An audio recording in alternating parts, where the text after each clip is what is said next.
Hi. நான் இப்போ பேசிட்டு இருக்கிறது பார்த்தீங்கன்னா, அக்டோபர் 19 நைட்டு 10:50 மணி. ஃபர்ஸ்ட் ஆஃப் ஆல் எல்லாருக்கும் அட்வான்ஸ் தீபாவளி.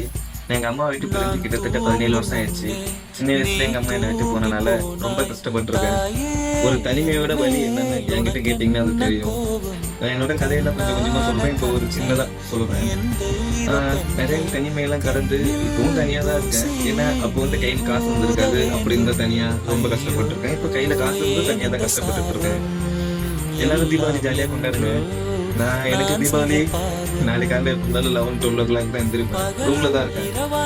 நான் தீபாவளிக்கு எங்கேயும் போல. எனக்கு அப்படி யாரும் வந்து கிடையாது. அதான் அம்மா அப்பா சின்ன வயசுலயே போன நல்லா தனியா தான் இருக்கேன். இப்பவும் தனியா தான் இருந்துட்டு இருக்கேன். அப்பவும் தனியா தான் இருந்தேன். நான் இந்த டயத்துல எங்க அம்மா ரொம்ப மிஸ் பண்றேன். நமக்கு ஒரு ஃபேமிலி இல்லாம போயிடுச்சு அப்படின்ட்டு கொஞ்சம் கஷ்டமா இருந்துச்சு. மதியம் கூட அழுது எங்க அம்மா போட்டு பக்கத்துல வச்சுக்கிட்டு தூங்குறப்ப எப்போதும் அம்மா போட்டு பக்கத்துலேயே தான் வச்சிருப்பேன். வச்சுட்டு அழுதேன். சரி என்ன பண்றது, நம்ம கஷ்டத்தை யார்கிட்ட சொல்றது தெரியல. அதான் சரி சின்னதா ஒரு வீடியோ மாதிரி போடலாம் அப்படின்ட்டு. இந்த லைஃப்ல நான் உங்க மூலியமா எங்க அம்மா கிட்ட ஒன்று சொல்லணும்னு ஆசைப்படுறேன்.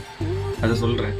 அம்மா, நீ என்னை விட்டு போனாலும் சரி, நான் உன்னை நினைக்காத நாளும் இல்லை, உன்னை பத்தி யோசிக்காத நேரமும் இல்லைம்மா. நீ என்னை பத்தி கவலைப்படாத, நான் எப்படியோ ஹாப்பியா இருக்கேன். நீ உன்னோட லைஃப்பை பாருமா.